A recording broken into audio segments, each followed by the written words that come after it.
lo largo de la historia del ser humano se han generado muchas preguntas. Antes, en un pasado, las teorías eran básicamente todas religiosas, basadas en mitos, en leyendas incluso.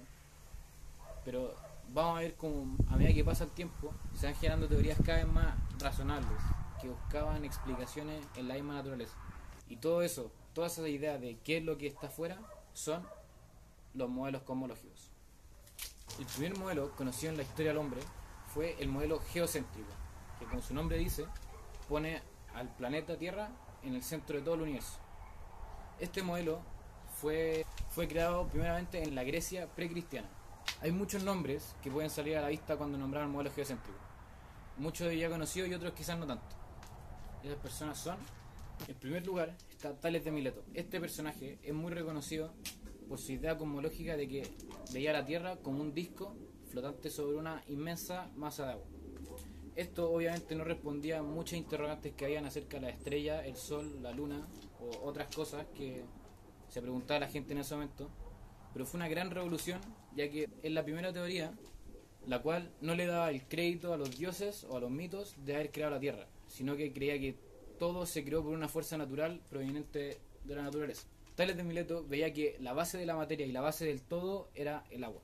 A Tales de Mileto se le atribuyen varias cosas, como prever un eclipse, el teorema que tiene su mismo nombre, y también descubrir el magnetismo en sus viajes por Oriente.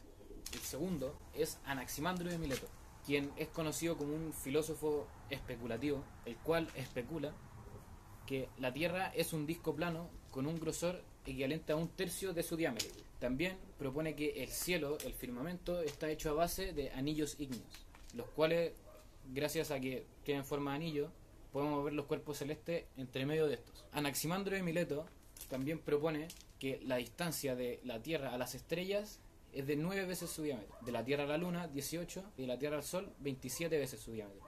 También propone que el orificio por el que podemos ver el Sol es equivalente al tamaño de la Tierra, y eso explicaría los eclipses en ese momento. El mayor aporte que se podría decir que tuvo es algo parecido a un reloj de sol, que era un palo enterrado en el piso y que generaba sombra. Este invento servía mucho, ya que ayudaba a saber los días, cuándo era el solsticio, entre otras cosas que podían ayudar mucho en esa época. El tercero. El número 3 es Pitágoras. El modelo cosmológico de Pitágoras, a sorpresa de muchos en esa época, no ponía a la Tierra como el centro del universo, sino que en el centro de todo ponía una gran bola de fuego, alrededor de la cual giraban nueve cuerpos celestes, siendo la Tierra, la Luna, el Sol, los 5 planetas identificados en ese momento y la bola de estrellas. Pero, porque en ese momento estaba la idea de que el Tetractis tenía que regir todo, se inventó la antitierra para hacer así que sean 10 objetos los cuales giran alrededor de esta gran bola de fuego. Pitágoras no tenía un elemento base como fue antes el agua para Tales, sino que él tenía la idea de que todo se podía cuantificar. En mi opinión, el mayor aporte de Pitágoras fue descubrir que la Tierra era redonda debido a la sombra que proyectaba durante los eclipses. Platón, seguidor de Sócrates y maestro de Aristóteles. Platón propone un modelo cosmológico en el que ve la Tierra como un globo y el universo como algo redondo, con estrellas estáticas. También propone que dentro de este universo redondo están la Luna, el Sol y los 5 planetas ya conocidos en ese momento.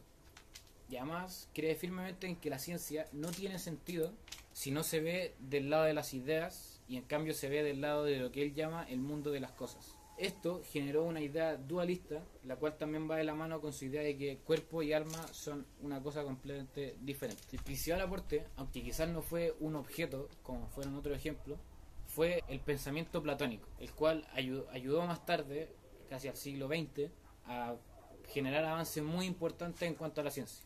Número 6. Aristóteles es conocido por muchos logros a lo largo de su vida, pero ¿qué nos dice Aristóteles acerca de su idea cosmológica? Aristóteles nos propone un universo finito y eterno. También nos propone que se vive entre dos mundos, sublunar y supralunar. Aristóteles propone que el mundo sublunar está propuesto por los 4 elementos y es sometido al cambio y al movimiento. Eso, a diferencia del mundo supralunar que propone Aristóteles, solo tiene un tipo de materia especial y solo sufre el movimiento circular, el cual en ese momento se conocía como un movimiento perfecto. Propone a la Tierra como un globo en el centro de todo, rodeado por los otros astros, los cuales están en esferas concéntricas. Estos astros se mueven gracias a una serie de motores, los cuales en conjunto actúan según el último motor inmóvil, el cual genera movimiento en la última esfera, la cual después de eso ya no hay nada. Este movimiento, en un efecto de cadena, genera que se muevan todas las otras esferas. Para explicar el movimiento, Aristóteles propone 55 esferas de movimiento errático. El principal aporte de Aristóteles, en mi opinión, fue el hecho de que cambió la forma de ver la ciencia y generó que la ciencia sea demostrativa. Por ende, habla de que solo hay conocimiento cuando se conoce su causa. Número 7. Eratóstenes tenía ideas muy parecidas a la otra gente, con la gran diferencia, el cual yo opino que fue su descubrimiento más importante, es el descubrir que la Tierra era redonda y no plana, como se creía. Básicamente tenía volumen. Y esto lo puedo comprobar ya que puso una estaca en Alejandría y otra en Siena. Luego, cuando fue el solsticio, la vara de Siena no generaba sombra. En cambio, la vara de Alejandría sí generaba sombra. Sacando la distancia entre estos dos puntos, básicamente sacó un valor muy parecido al que se conoce hoy del radio terrestre. También se le atribuye calcular el eje de inclinación de la Tierra y la elíptica del Sol. Y esto fue... Gracias a esto se le añadió un día cada 4 años, lo que se conoce como año bisiesto. Número 8 y último de este modelo, Ptolomeo, también ve la Tierra como el centro del universo, pero con la diferencia de que él le buscó una explicación al movimiento errático que se podía observar desde la Tierra. Propone, además de que la Tierra genera círculos perfectos en su órbita, propone que el movimiento de los planetas es generado por 2 o más esferas, movimiento generado por la Tierra y por esta otra esfera, la cual le da explicación a la idea del movimiento errático. El principal aporte de Ptolomeo se podría decir que fue la creación del astrolabio, el cual te podía entregar con exactitud la posición de las estrellas en el cielo.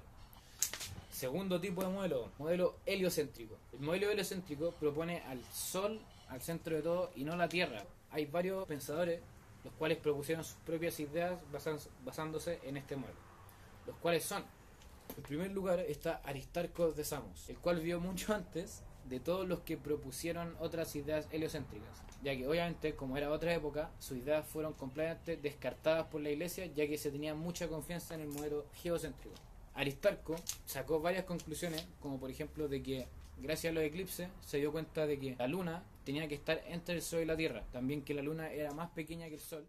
Otro aporte muy importante que tuvo fue que cuando la luna estaba iluminada exactamente a la mitad, se hacía un ángulo de 90 grados entre Tierra, Luna y Sol, usando esto para intentar calcular la distancia Tierra-Luna.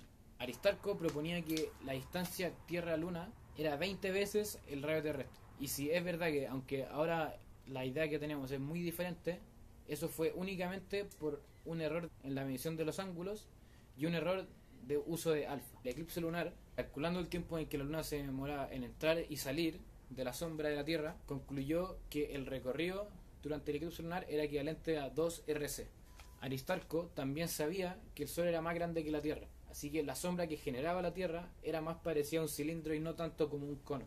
Ese cilindro tendría como diámetro el diámetro de la Tierra. A lo largo de su vida siguió perfeccionando sus métodos, los cuales no eran precisos debido a la poca sensibilidad que había al medir los ángulos. Todo lo que Aristarco descubrió a lo largo de su vida lo llevó a pensar de que el Sol era un astro más grande que cualquier otro planeta, incluso que la Tierra.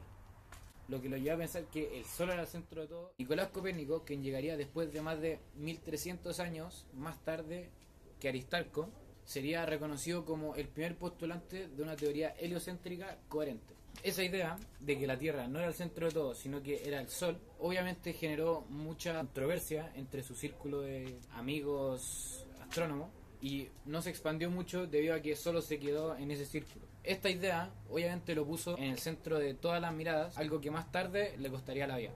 Después de su muerte, un autor anónimo publicó una obra de Copérnico en la cual seguía viendo al universo como algo esférico, finito, pero en este caso veía al Sol como el centro de todo y no a la Tierra, como dije antes. Proponía que la Tierra no solo se movía alrededor del Sol, sino que además giraba en su propio eje. En tercer lugar está Johannes Kepler, el cual fue un aporte para la teoría heliocéntrica. Kepler fue ayudante de Tycho Brahe, un danés, el cual, gracias a sus medidas, nuestro amigo lograría generar teorías empíricas acerca del movimiento de los astros. Kepler elabora 3 leyes. La primera ley es que el movimiento de la Tierra alrededor del Sol tiene forma elíptica y que el Sol está en alguno de los 2 focos de esta elíptica. La segunda ley propone que la Tierra se mueve más rápido o más lento según su cercanía al Sol. La tercera ley de Kepler propone que para cualquier planeta el cuadrado de su radio orbital es directamente proporcional al cubo del mayor radio de la órbita elíptica. El mayor aporte de Kepler, entonces, se podría decir que fue la primera persona en no acreditarle un movimiento circular perfecto a los astros, sino más bien un movimiento elíptico. En cuarto lugar está Galileo Galilei, quien se le atribuye el uso del telescopio para avances científicos. Galileo Galilei no fue quien inventó el telescopio se inventó en Holanda, solo que él, al verse tan maravillado con este invento, armó el suyo propio y se puso a mirar al firmamento, generando así que descubría cosas como por ejemplo que los cuerpos celestes no eran perfectamente esféricos, como se creía antes. Siguió investigando por su cuenta, lo cual dejó un legado en la ciencia que se basa en la idea de las ideas científicas experimentales, lo cual generó que la cosmología y la astronomía fueran estudios sistemáticos. Por último, en este segundo modelo está Isaac Newton, y dijo: todo sucede como si la materia atrajera la materia con una fuerza que es proporcional a la masa de estas e inversamente proporcional a la distancia que las separa. Estas palabras se le podían decir como la definición de la gravedad, la cual explicaba, por ejemplo, la caída de los cuerpos en la Tierra y el movimiento de los cuerpos celestes, por ejemplo, alrededor del Sol. A Newton no le servían las herramientas matemáticas generadas anteriormente, creó el cálculo diferencial y el cálculo integral. Ambos fueron totalmente aceptados por la comunidad científica y el día de hoy se usan en básicamente todas las carreras que tengan algo que ver con la ingeniería. Isaac Newton no compartía la idea de que el universo fuera infinito mientras las estrellas ocupan un espacio finito, ya que eso generaría que todo colapsara en el centro y no pudiera existir. Ante este ligero problema, Newton concluyó que había un universo infinito y que la materia que ocupaban, por ejemplo, las estrellas también era infinita. Newton nos dejó un gran aporte, ya que nos hizo ver que las teorías de la mecánica se podían usar para fuera de la Tierra y no solo dentro de la Tierra. O sea, poder usarla para astros, planetas, entre otros. Y por último está la cosmología moderna. La idea de un modelo estático e infinito se basaba en la teoría de la creación continua de la materia, la cual compensaba el cambio de densidad que había en el universo si se estaba expandiendo. James Jeans fue el primero en proponer teoría de un universo estacionario, el cual se basaba en lo que ya nombré antes. Albert Einstein se enfrentó a la misma muralla a la cual se enfrentó Newton, pensando que el universo tenía que estar sí o sí o expandiéndose o si no colapsaría. Pero propuso otra idea, la cual consistía en que el universo era estable. Pero ¿cómo pudo Einstein responder algo que Newton no pudo? Einstein introdujo a sus ecuaciones algo que cancelaba la expansión, a.k.a. la constante cosmológica. Esto lo lleva a pensar en un universo estático.